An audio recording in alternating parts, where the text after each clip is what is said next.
বন্ধুরা, এই জায়গাটা দেখতে পাচ্ছ? এই জায়গাটা আমার খুব পছন্দের। কাছেই পাহাড়টা, আর বর্ষাকালে এরকম নদীতে জল হয়ে যায়। শীতকালে অবশ্য জল থাকে না। তখন এই জায়গাটাতে সুন্দর হেঁটে হেঁটে ঘুরে বেড়ানো যায়।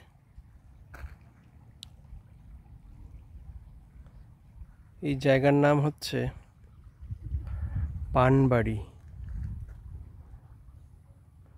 যে নদীটা দেখতে পাচ্ছ, এটা হচ্ছে জয়ন্তী নদী। অ্যাকচুয়ালি এটার নাম গদাধর নদী, কিন্তু আঞ্চলিকভাবে লোকমুখে প্রচলিত নাম হচ্ছে জয়ন্তী নদী। দূরে দেখো পাহাড়টা কি সুন্দর মেঘে ঢাকা। ফাল্গুন চৈত্র মাসে এখানে এলে আকাশ যখন পরিষ্কার থাকে, পাহাড়টা খুব সুন্দর দেখা যায়। সেই জন্যই আমার এখানে খুব ভালো লাগে আসতে।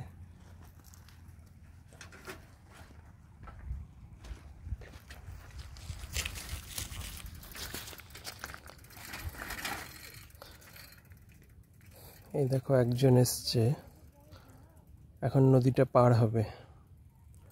কিভাবে পার হবে চলো দেখি।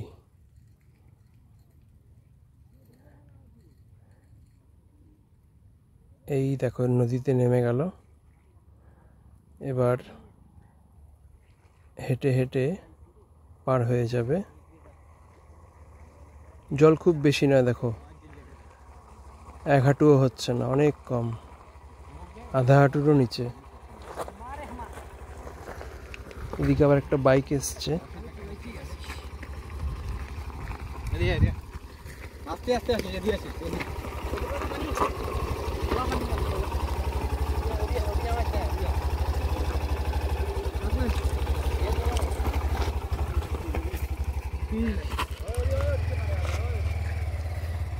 চলো দেখি বাইকটা কিভাবে পার হয়। এখানে শীতকালে তো কোনো অসুবিধা হয় না, নদী শুকনো থাকে, জল থাকে না। কিন্তু বর্ষাকালটাতে এরকম নদীটা পার হতে একটু সমস্যাই হয়। দেখা যাক কিভাবে নদী পার হয়। এই দেখো নদীতে নামিয়ে দিল বাইক। জল খুব বেশি নয়, চাকার অর্ধেকও ডোবেনি। বাস পার হয়ে গেছে। এবার বাকি দুজনে হেঁটে হেঁটে পেরিয়ে যাবে। তারপর ওপারে গিয়ে বাইকে উঠে ওরা চলে যাবে। জল একদমই কম।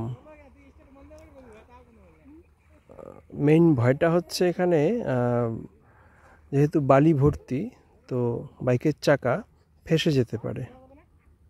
সেটুকু খেয়াল করতে পারলেই আর কোনো ভয় নেই। সঠিক জায়গা দেখে বাইক পার করলেই চিন্তার কিছু নেই। চলো, ওরা তো বাইক পার করে নিল, এবার আমিও যাই।